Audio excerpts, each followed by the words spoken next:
I had a great question from one of the guys I trained the other day, and he referenced the Bruce Lee quote about 10,000 kicks, which I did a video on previously. And he said, do we need to focus on just one area, or do we need to be a jack of all trades?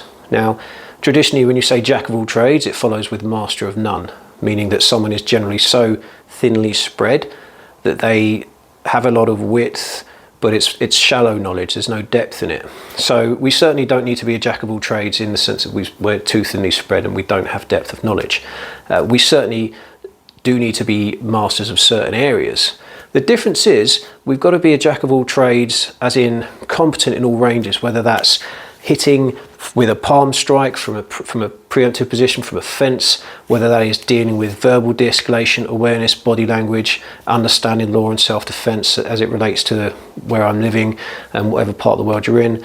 I need to be competent at close range. I even need to be competent with dealing with multiple attackers, dealing with weapons, and fighting from the ground.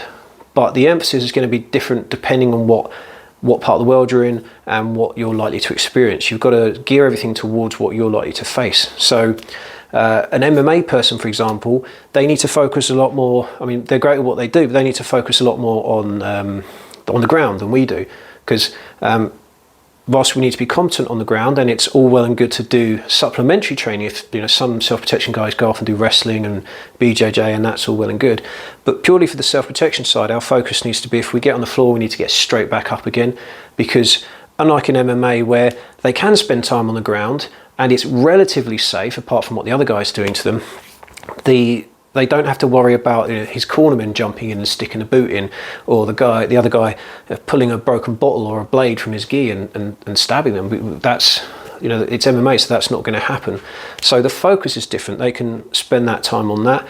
And in other parts of the world, for example, in the US, they can focus on training with firearms a lot more, because that would be for a place where they can legally carry firearms. That forms part of their self-protection training. And the same with blades. If you're in an area where you can legally carry those things, then it makes sense to train with those weapons.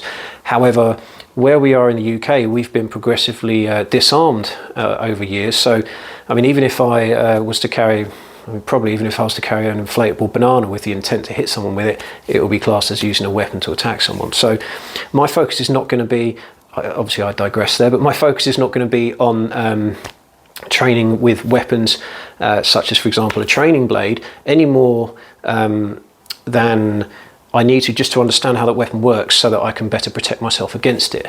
Again, as I said earlier, I can go off and do supplementary training or travel to different parts of the world and do training if I wish to.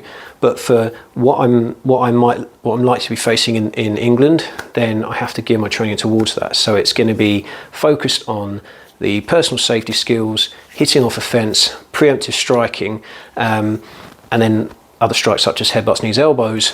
That's really going to be my priority. Good footwork, dealing with multiple attackers, that kind of thing, and working against someone with a weapon in terms of how the amount of training time I put into it, and also a bit of groundwork. But the amount of time I spend in those areas is dependent on what I'm going to face. So I have to gear my training accordingly. So that's my explanations. Do we need to be a jack of all trades? Yes, but in a specific context.